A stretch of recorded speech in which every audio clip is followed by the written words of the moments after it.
Hey everyone, welcome back to the channel. So in today's video, I'm finally getting around to putting on the COBB rear motor mount. So this thing is really heavy. Comes with some stickers. All right, so I'm gonna go jack the car up on some stands and then we'll get started. All right, so I have the car parked on a level surface. Just waiting for John to get here since I am putting the car on jacks. So once he gets here, we'll start with the install.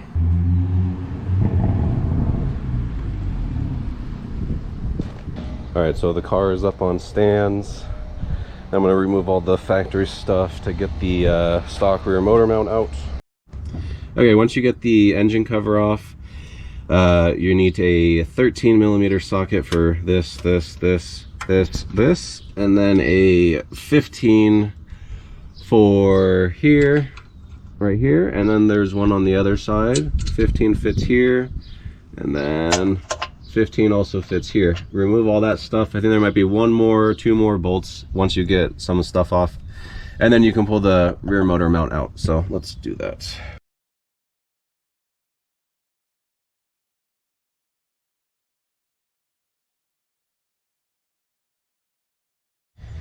Okay, so I've removed basically everything. I just have one more bolt to remove. So I've already loosened it up, so I can just untwist this. And this is the stock rear motor mount up here. So let's twist this off, bolt out, put it in the box. And then we could pull it out. So this is the stock Focus ST motor mount. It looks really ugly. So let's put the new one in. All right, so take the new mount and just put it right in there, line up that hole, just leave it here. And now we got to put that bracket on and everything. All right, so get a torque wrench, set it to 70 foot-pounds, and so this is the one underneath, so 70 foot-pounds.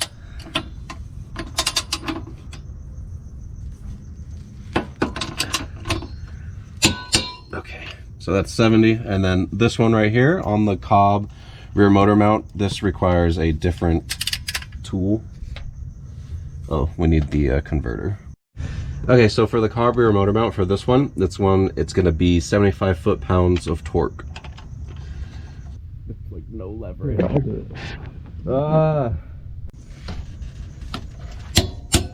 Sweet. John had to do it. I'm too big. I couldn't get the leverage.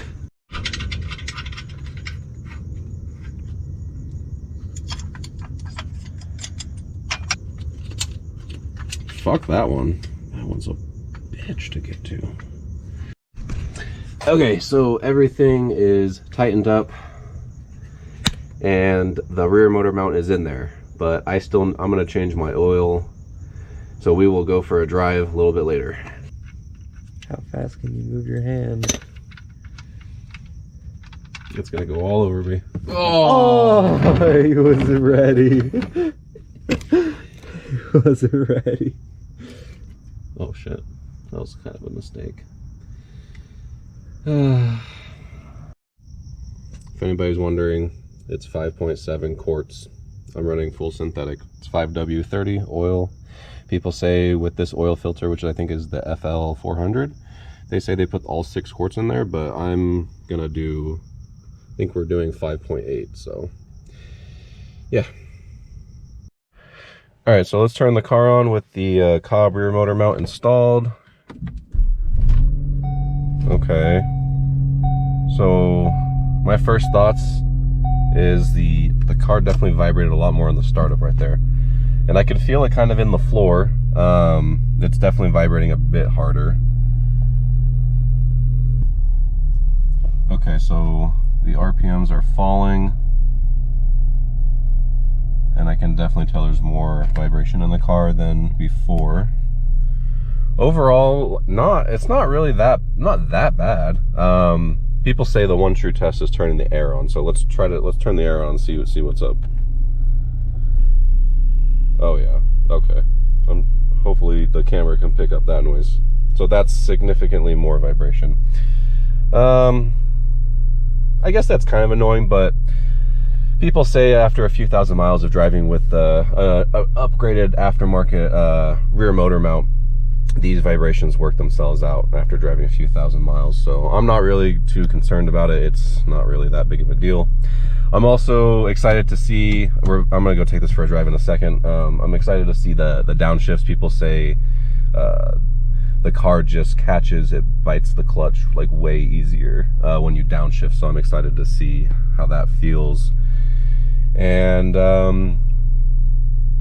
yeah, so all right, let's go for a drive.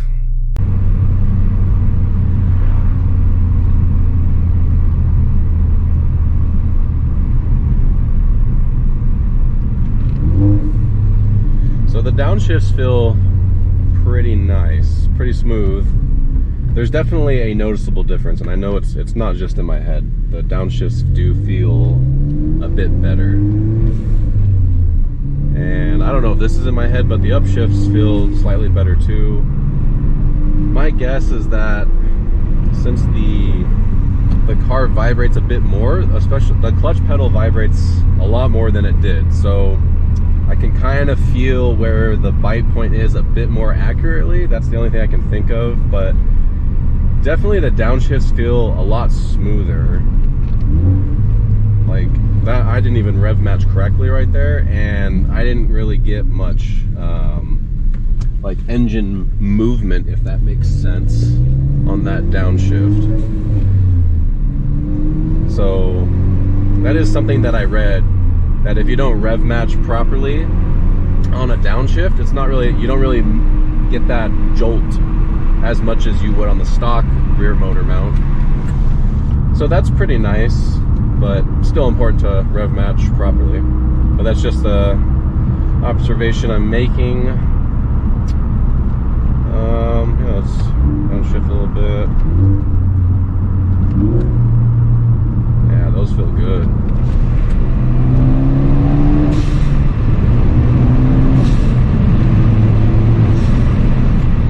I really like this rear motor mount. It's pretty nice. And as for the vibrations, when you're driving up to speed, so I'm going 60 right now, 55, I don't really notice any vibration in the car.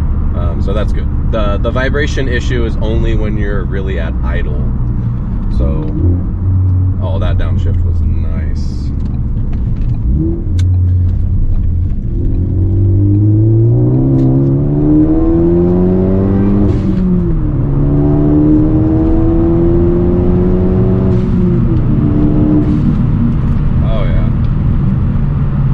Into that corner right there, I was in second and I floored it, and I only wheel hopped for like just a second. I don't know if you saw the indicator light come on, but I only wheel hopped a tiny bit, so that's pretty impressive.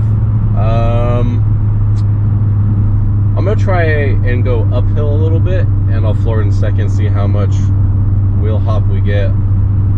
Given that it's uphill, I'm sure there's gonna be some, but that really impressed me. That would not normally happen with the stock rear motor mount. So it's pretty obvious that it's doing something. So definitely not a waste of money.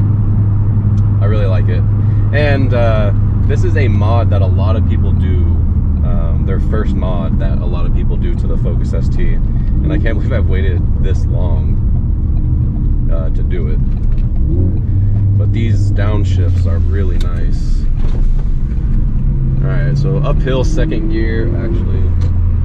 Try to see if that's a cop or not. No. Alright, let's see the wheel hop.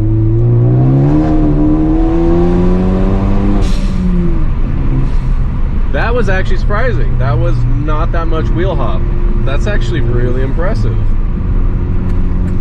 For sure on the stock rear motor mount on that hill, I've driven up this hill hundreds of times. Second gear flooring right there, you spin out of control like crazy. That was not that bad. Pretty impressed. But yeah, overall, I would say this is definitely a mod that is worth it. I can't remember how much I paid for this since I bought it quite a while ago. I will put it on the screen somewhere right here. I'm guessing it was like $150 or $200. 100% worth it. I like it. It's nice. And a lot of people don't like the vibration they get at idle, but I don't know, I kind of like it. It's kind of cool. I'm sure my opinion on that might change over time. It might get annoying. Not sure, but I enjoy it for now. The downshifts are great. I can really tell a difference in how the car grabs. And I can tell the difference of how the power gets put down in second gear when there's so much wheel hop normally.